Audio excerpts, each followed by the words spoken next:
Today we'll be taking a deeper look at the Hurt Business and Sasha vs. Bianca. Let's start things off with the Hurt Business. The Hurt Business was one of the most successful factions in recent history, and they've been a big part of Raw for over a year now. The faction started when a returning MVP switched his attention from in-ring work to recruiting talent and wanting to get them to the next level. That led to the creation of the Hurt Business in 2020. MVP would be seen on Raw multiple times just talking with several superstars and trying to get them to buy what he was selling and telling them about. MVP experimented and talked things over with a lot of superstars, but the first real big name that he landed was Bobby Lashley. MVP promised Lashley WWE title reigns and all these other big things if he just stuck by MVP's side. One of MVP's first pieces of advice to Lashley was to cut Lana off. MVP told him that she was just holding him back, so he listened and called things off with Lana and went full-time with MVP. So one thing we noticed there was that MVP was promising to take Bobby Lashley to somewhere he's never been before, and that was to the top of WWE as WWE Champion. There was even a segment from mid-2020 where MVP promised Drew McIntyre that he'll play a role in Drew losing the WWE title. Several months later, MVP's promises came true when MVP struck a deal with The Miz that would eventually leave Bobby Lashley as WWE Champion. Now, if that was planned the entire time, then of course, that's some outstanding writing and long-term booking. But this is WWE. Neither of those things really exist in this world. Everyone knows long-term booking is not WWE's specialty. Their booking and creative direction is more of a week-to-week style. So every time something pops up like MVP's promise to Drew McIntyre, it's more of a coincidence rather than actual great writing. But the Hurt Business would go on to make big additions to their group after Lashley, and that was Shelton Benjamin and Cedric Alexander. Both perfect additions to the faction. Shelton Benjamin was a WWE veteran that had nothing to do on Raw, and Cedric was one of those younger talents that also had nothing to do on Raw. So their additions to the group were great, and it elevated the both of them. That brings us up to date and up to the recent edition of Raw. Raw opened up recently with a Hurt Business apparent split. The split of the Hurt Business left a lot of fans upset and confused. But if you're a longtime WWE viewer, you can't really be that shocked, because this is vintage WWE. It's like we've been talking about a lot in recent weeks. A storyline or a group comes to a standstill, and that's WWE's first idea, to blow everything up and end it. And that's what it seemed like happened here. Bobby Lashley is WWE Champion. We don't really know what to do with Shelton and Cedric by his side, so let's split them up. Same thing with the Iconics. A breakup shouldn't happen in a matter of seconds, all in one day. There should be this slow buildup and tension in the group. The Hurt Business was together for over a year, and one small argument was enough to instantly break them up. It just seems a bit unrealistic. If they were together for a year, then they must have developed some sort of close bond. That a tiny argument isn't enough to end the entire group. But that's just how things are in WWE. Things move fast with barely any story, and that's what happened with the Hurt Business's breakup.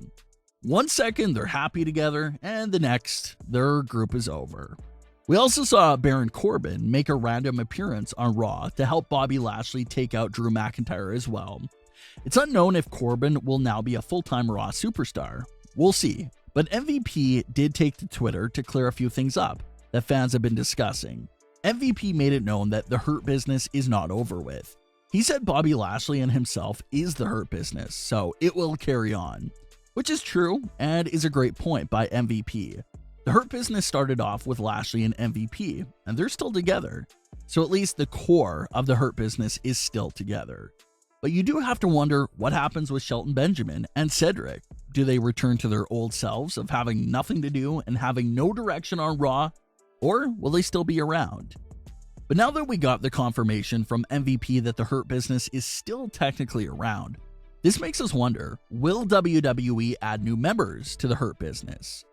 Some of the most popular fan theories and ideas was for Naomi to join either the Bloodline with Roman Reigns or for her to join the Hurt Business. Naomi is back on TV and in a tag team role with Lana, but fans feel like she's still being misused and should have an even bigger role than that. That's when the fans suggested for Naomi to be the first woman inserted into the Hurt Business faction. Bobby Lashley even talked about bringing in new members like Naomi. He had this to say during a recent interview with the Battleground podcast. "There are a few women we would love to be able to talk to, if that were the case. I can't really say any names. Naomi looks prime and ready to beat some people up. Can't speculate and throw stuff out because I don't know where we're going. It's only fantasy booking." So there's the word from Bobby Lashley himself that he thinks Naomi would be perfect for the faction. And now would be the perfect time for something like this since the Hurt Business just lost 2 of its members.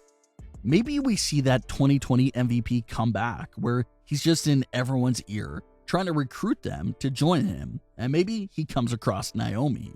Maybe Naomi snaps, realizes she's not really moving anywhere, and that leads her to MVP. Any situation like that could definitely work. But what are your thoughts on this fan theory? Would you like to see Naomi in the Hurt Business? So we recently asked the question, who should main event day 1 of WrestleMania? And Bobby Lashley versus Drew McIntyre ended up winning that poll over Sasha Banks and Bianca Belair. Sasha Banks and Bianca Belair is going to be an amazing actual wrestling match, but fans have been criticizing WWE for the build-up and story for that match. WWE was literally given a golden WrestleMania main event match with Sasha and Bianca. The only thing WWE had to do was build the storyline for the match. They have had since January to do that. We're now a few days away from WrestleMania, and it just feels like nothing was really accomplished storyline-wise between Sasha and Bianca. Like many fans have pointed out, the main focal point of Sasha and Bianca's storyline was Reginald. With the way WWE was including Reginald in every Sasha and Bianca segment, you would think that they were building up to a triple threat at WrestleMania, with Sasha versus Bianca versus Reginald. He was literally involved with every segment between Sasha and Bianca. Even when Reginald wasn't medically cleared and wasn't physically at SmackDown, he was still brought up by name during Sasha and Bianca's arguments. So that's the first massive flaw with the build-up to Sasha versus Bianca. Rather than having it be about winning the Royal Rumble, WrestleMania's main event, the SmackDown Women's Championship, and an entire story between these 2 talented WWE women that are both on top of their game right now, WWE decided to use Reginald as the main focus of the storyline.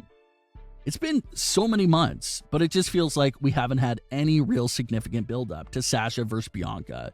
It's not just Sasha and Bianca that had a weak build-up. You have Shame over on Raw using elementary school report cards for that storyline. So there's been a lot of weak build-ups this year. There's now some buzz that Sasha versus Bianca will no longer be the WrestleMania main event, but we'll see what ends up happening there. What are your thoughts on today's stories? Leave your comments. Don't forget to subscribe and leave a like if you enjoyed. Thanks for watching, guys.